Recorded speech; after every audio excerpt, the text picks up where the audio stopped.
Welcome to Raising the Bar with RebuttalPR, the podcast where we elevate the stories of the plaintiff's bar and dive into the key trends shaping the civil justice system today. I'm your host, Ray DeLorenzi, and in each episode, we'll bring you insightful interviews with leading attorneys, expert perspectives on current legal events, and in-depth discussions on the issues that matter most. Now let's jump in. My goal is to identify, mentor, and help create excellent lawyers with diverse backgrounds to bring not just their unique worldview, which all of us have, but also bring excellent skills to the table to help a larger team effort, which is what mass tort leadership is. It is a team effort. Hey everyone, welcome to a new episode of Raising the Bar with RebuttalPR. I'm your host, Ray DeLorenzi, and today I'm honored to be joined by Khaldoun Baghdadi, who is a partner with Walkup, Melodia, Kelly, and Schoenberger. Khaldoun, thank you so much for joining the podcast. My pleasure to be here. Thank you for having me, Ray. So to start, and for those who have listened to this podcast before, we'll get into, you being a lawyer and all that, but I always like to sort of figure out the people, behind the big cases and sort of what makes them tick. And I understand you were born in Jordan and then eventually came to the U.S., came to California. Can you give me a little bit of background on who your family was and, how old were you when you came to the States and what that, journey was like, for your family and also, your trajectory today? Sure. So I was born in Jordan. We came to the States when I was about 7 months old. My parents are Palestinian. I was raised in a family and spoke Arabic primarily at home and English outside the door, as many first-gen immigrants are.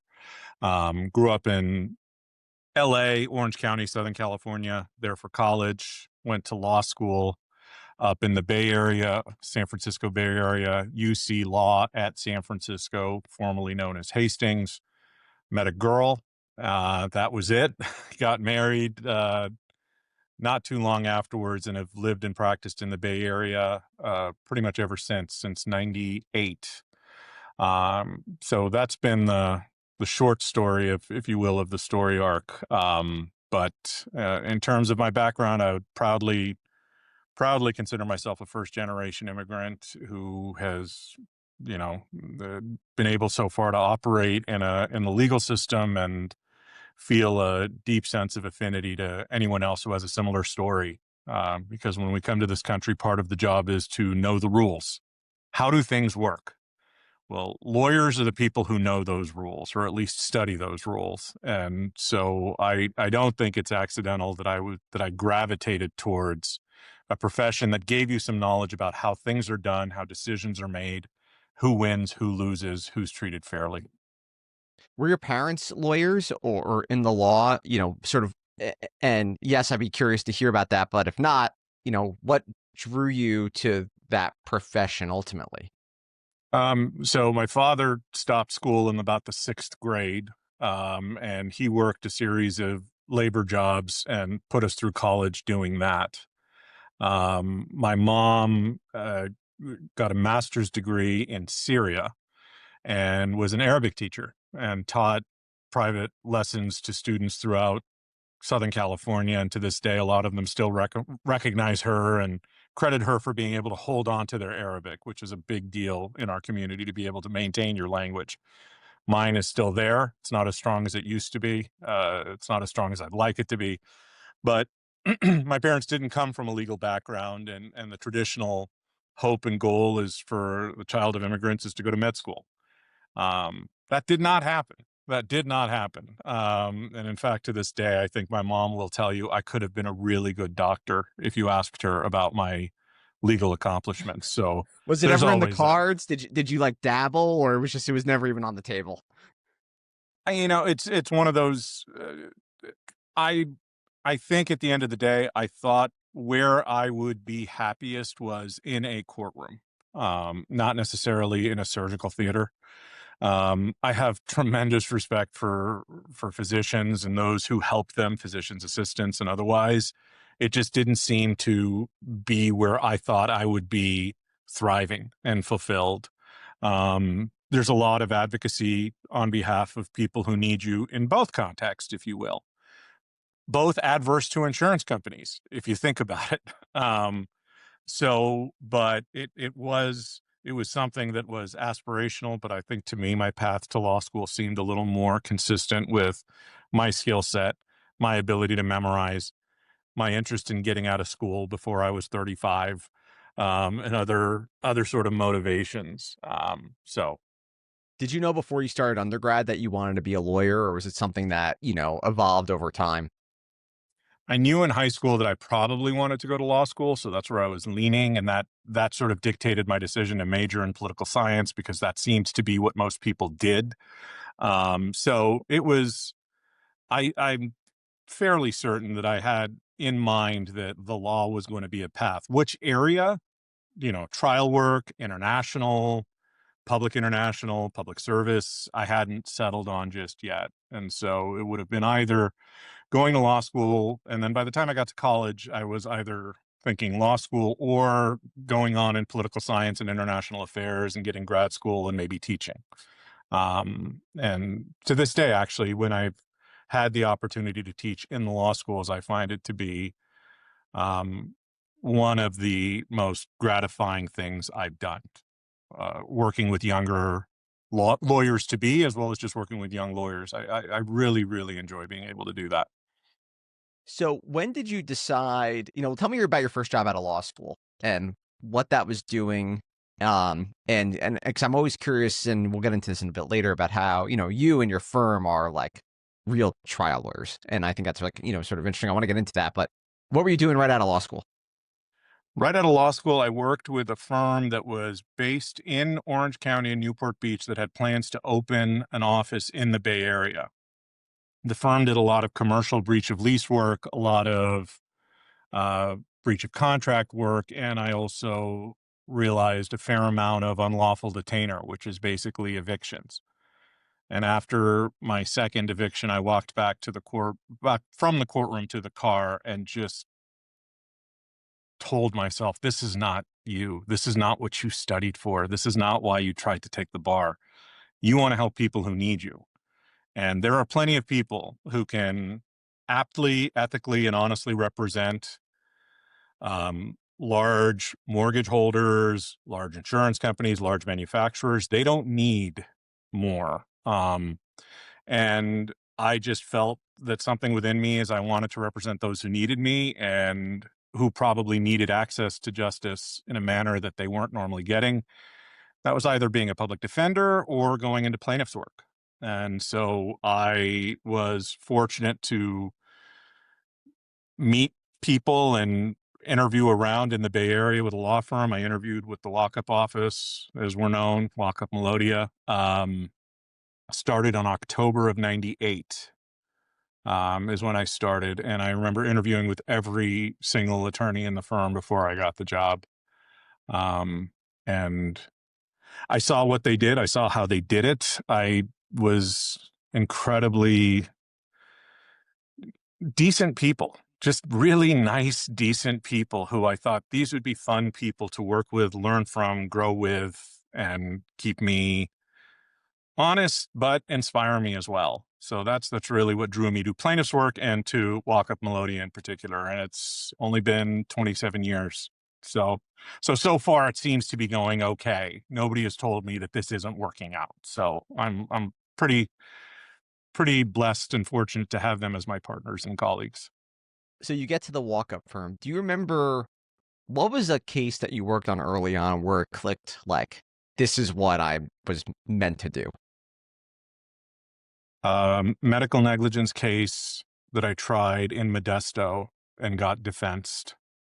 Believed in the case, believed in the client, but being in a courtroom and actually trying a case, actually addressing a jury, actually standing up. Even though I was defensed, I learned an immense amount. I learned never to ask a deposition question the same way again. I learned to make sure that unless you yourself make sure your verdict form is correct, it's not going to be. Just being the last line of defense in presenting your case.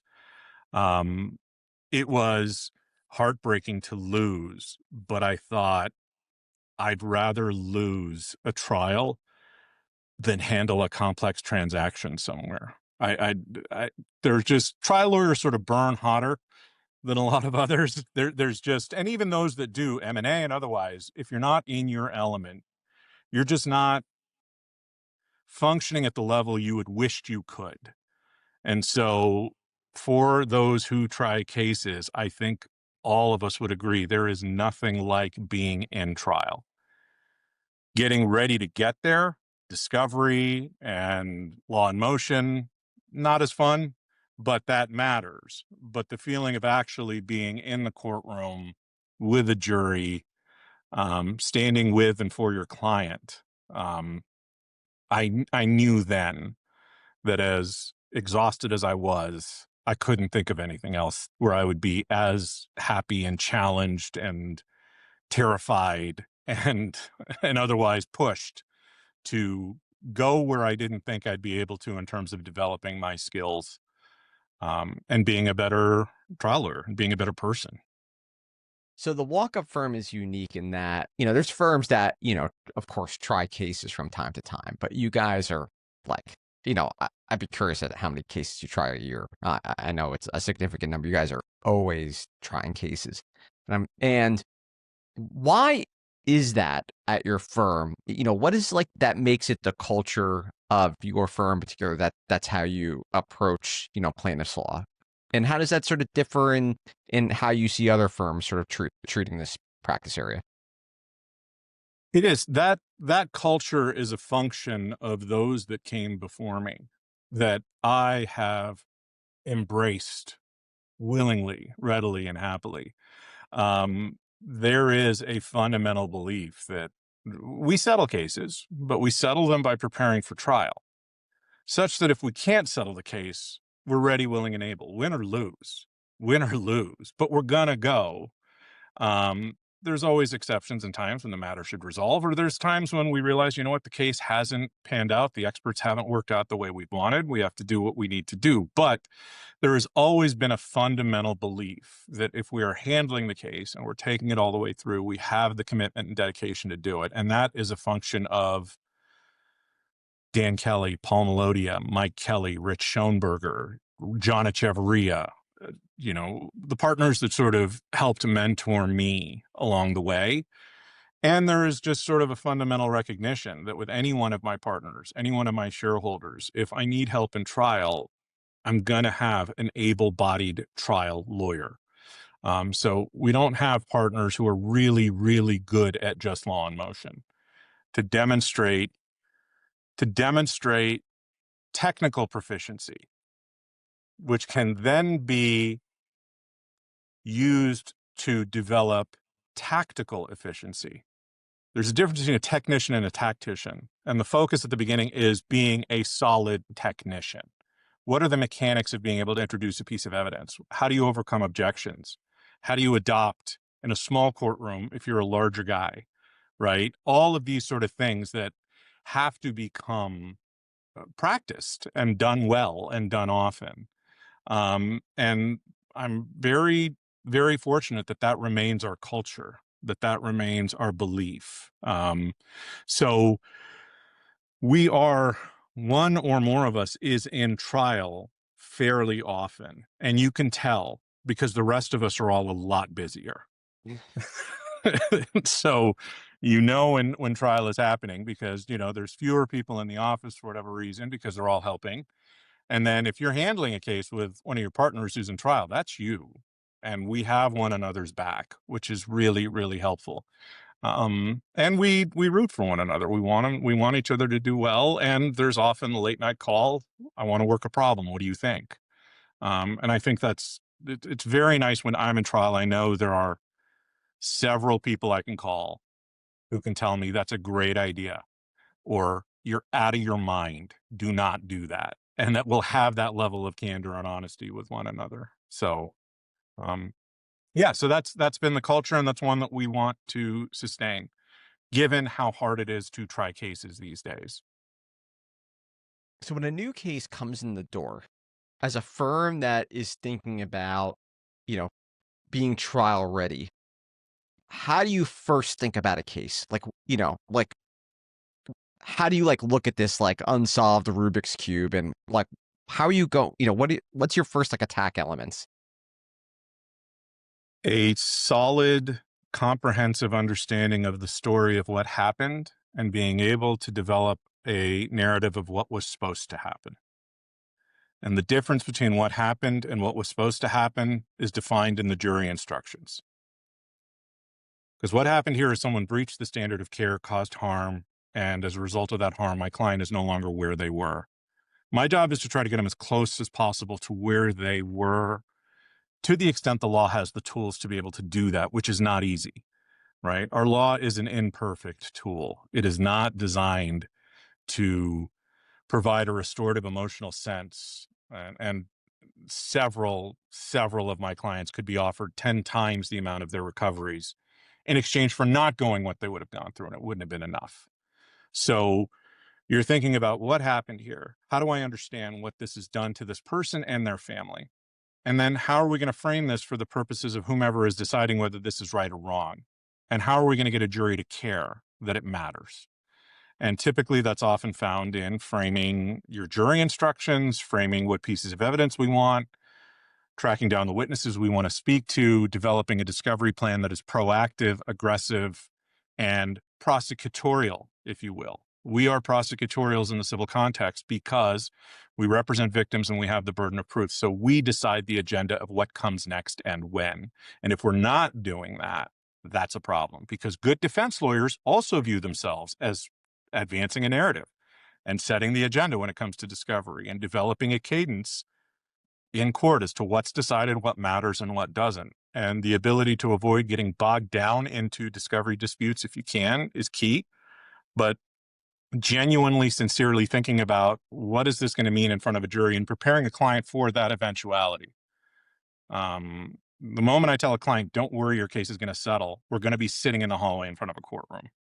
So we tell every client, statistically speaking, the chances are your case are going to settle, but you cannot assume that. I need you to assume that we're going to trial, because you need to set that expectation of what this is going to mean to them in terms of their time and emotion and bandwidth and impact on their family members who may need to testify and otherwise. So at the outset, I think it's pretty fair to think of all of my partners thinking of what elements of proof do I need of this story to try the case, to tell a hopefully refined, not too complex narrative, if you will, to share this story with a jury and to ask for their help to make this right. It's interesting you mentioned the jury instructions, and I feel like the best lawyers that I speak to who consider themselves trial lawyers always mention the jury instructions. Like, they think from the end backwards, and I think that's for me, I think it's a hallmark of, you're really ready to go to trial. Like from day one, that's, where you're going. Well, and you're speaking in the language that is being used to instruct the jury from the bench. So if you have in mind what the language is and how it matters, perhaps that can inform your deposition taking, so that you haven't put on a whole case and then you're now injecting or introducing completely foreign concepts to the jury at the end of the day, right? Did this cause harm, or was it a substantial factor in causing harm, right? And so to the extent you can demystify the process for your jury, you can present your case in a way that is cohesive and interweaves the appropriate jury instructions that are going to be introduced. I think that is definitely something you want to do as a trial lawyer, and it's something I try to do. I don't always succeed, but I try.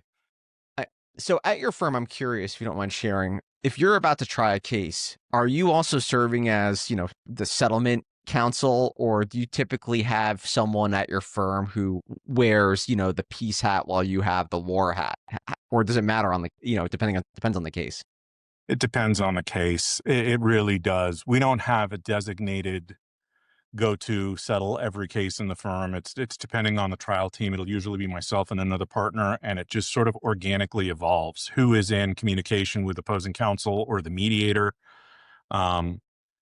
I personally would much rather just focus on preparing for trial and not have to worry about stopping that preparation to entertain another settlement offer, because it's hard to thaw out, you know, or refocus your efforts. But I know of some firms that have, you know, designated settlement counsel. We don't have that sort of structure in our office, but often it'll be one of the partners is handling the settlement negotiations, the other is preparing for trial.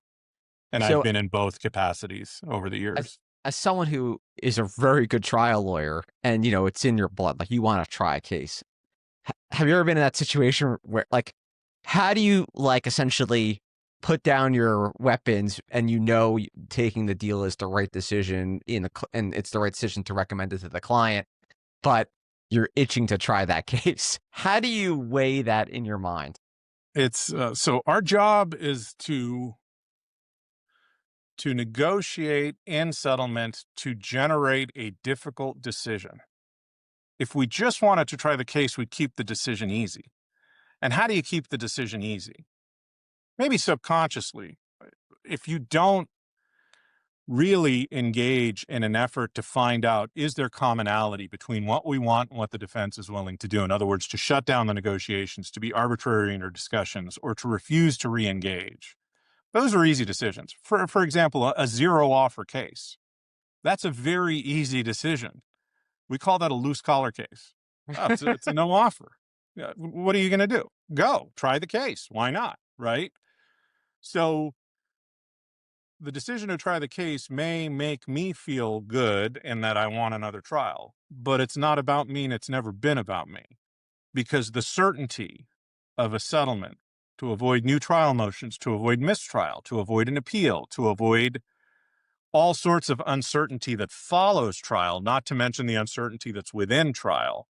It's my job to provide, to the extent I can, a clear path and a clear decision for my client.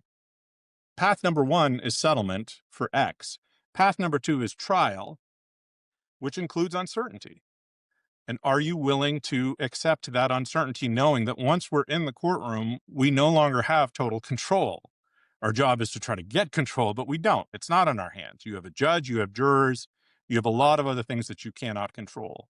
So as much as you may feel that urge to want to get in there and show your capabilities, if you will, my job is to navigate my client through a system they're not familiar with, they're not necessarily fans of, they don't necessarily understand what's happening. All they know is that it's taken a long time and that something seriously unfortunate has happened to them, and it's our job to try to make it better.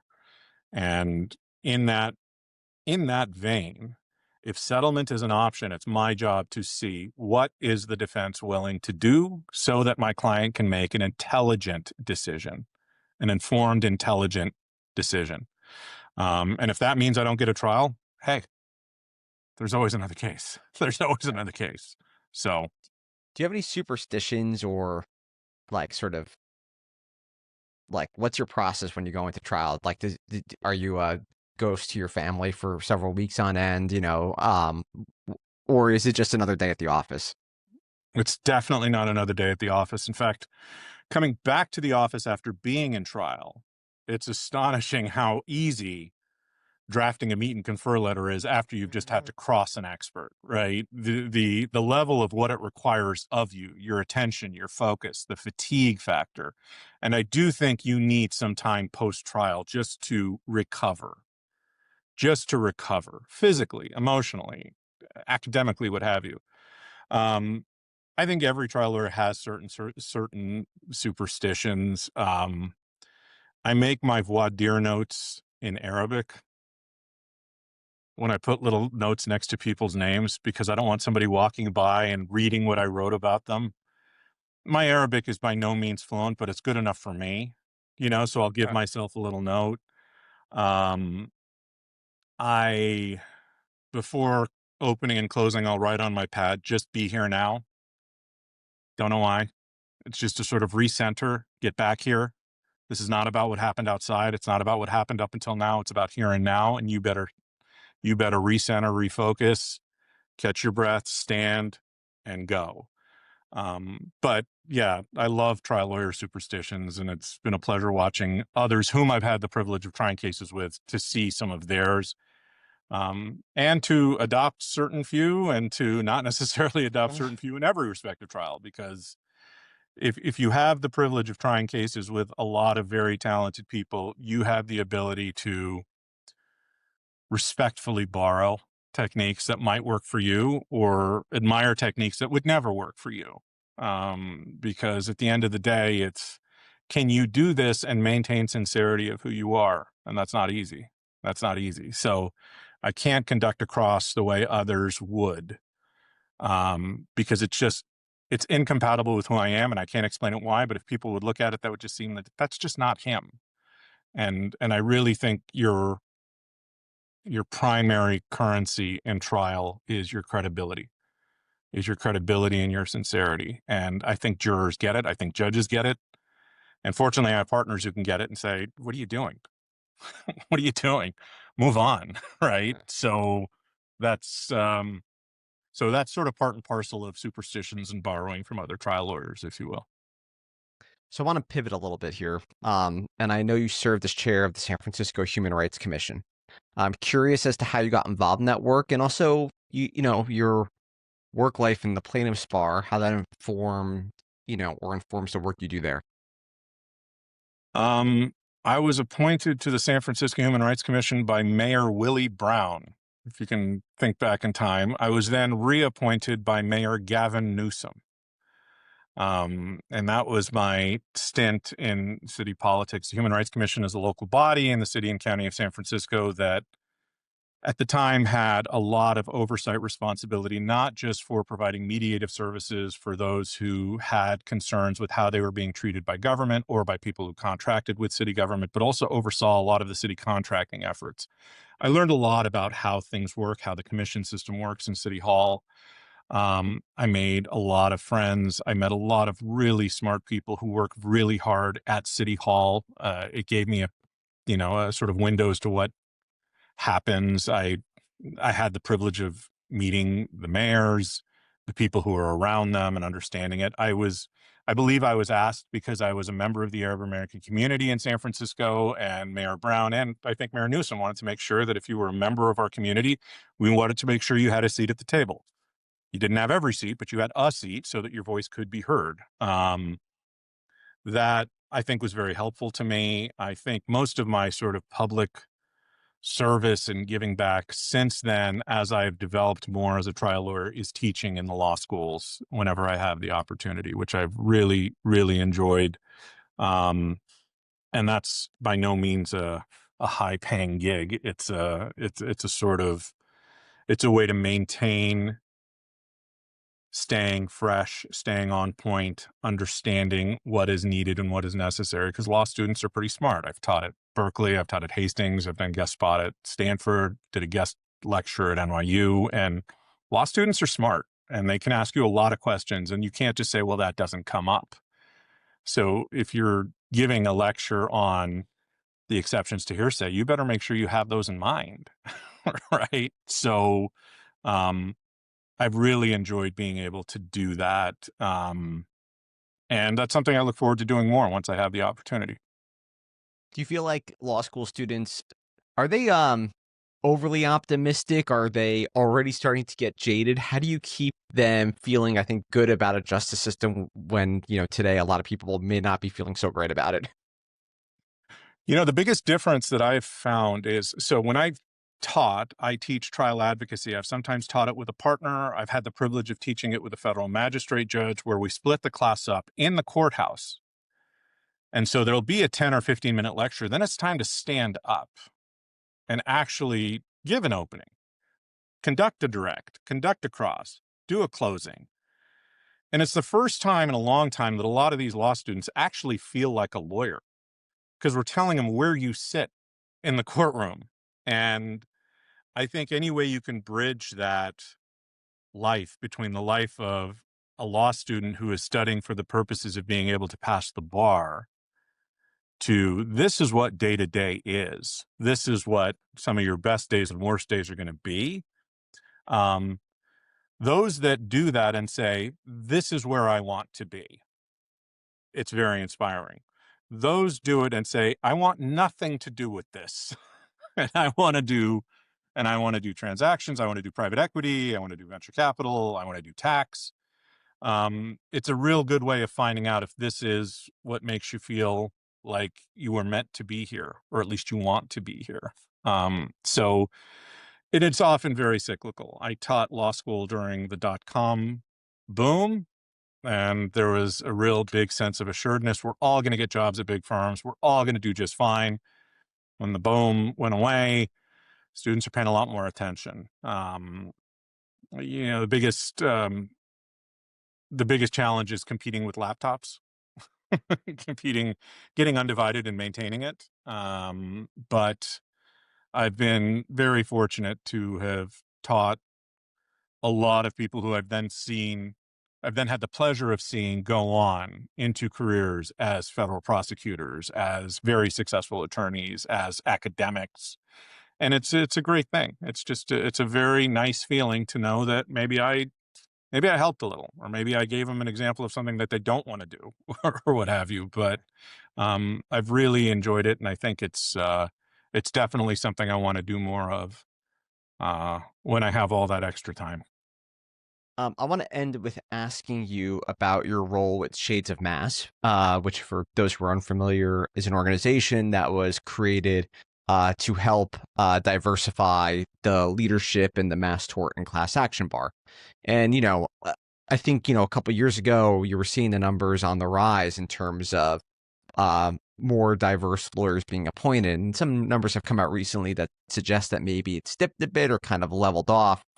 And I'm curious as to how you see your role in helping to promote diversity in the bar, and whether you are hopeful that those efforts will accelerate, and that the plaintiff's bar will ultimately reflect the population of the people it serves. I'm very proud to have been asked to join Shades of Mass and to serve on the board. I view the organization as a place where if you're not typical, if you will, if you are a young attorney of color and you are interested in mass torts, you want to be able to come to a place where you can ask all the questions that you may not be willing to or able to ask otherwise. Working with other lawyers, those who have taken those steps ahead of you, to show, for example, if you spent your life having judges mispronounce your name, as I have, and you're a younger lawyer and you're coming out and that discourages you, it certainly helps to talk to a lawyer who's been there and how have you coped. If you are a younger lawyer and you are if you're trying to get into an area that doesn't have a lot of lawyers from diverse backgrounds, diverse ethnicities, having I guess a safe place to be able to ask those questions and see that mentorship and feel that comfort that there are people around you who do have your back, who do want you to succeed and who want you to learn, I have found it to be very invaluable, because as of the first meeting, I just felt a sense of comfort and of candor, just outright candor, which you don't normally see in mass tort plaintiff events, in my experience, and just in my experience. And so the focus on mentorship, on increasing diversity in our ranks, and maintaining excellence among those who do serve in those ranks. So my view is not the advancing diversity for the sake of being able to say we have a diverse slate here. My goal is to identify, mentor, and help create excellent lawyers with diverse backgrounds to bring not just their unique worldview, which all of us have, but also bring excellent skills to the table to help a larger team effort, which is what mass tort leadership is. It is a team effort, which requires a lot of time, a lot of work, a lot of negotiation, a lot of interpersonal skills, which can be taxing, and having more people who understand your story a little better because of their story, I don't think that hurts anyone. I don't think it hurts anyone. I think it's helpful when plaintiffs who are looking into litigation and are unfamiliar with the process see a name that resonates, or see a face that doesn't look all that unique or foreign, or to them. I think that's a good thing, and I think judges should want that. And I think anything that helps us be able to better communicate and do our jobs should be a good thing that we should embrace. With that, Khaldoun Baghdadi of Walkup, Melodia, Kelly and Schoenberger out of San Francisco. Khaldoun, I really appreciate the time. Thanks so much for joining the podcast. My pleasure, Ray. Thank you. Thanks for listening to this episode of Raising the Bar with Rebuttal PR. Don't forget to subscribe and follow to join us next time. See you then.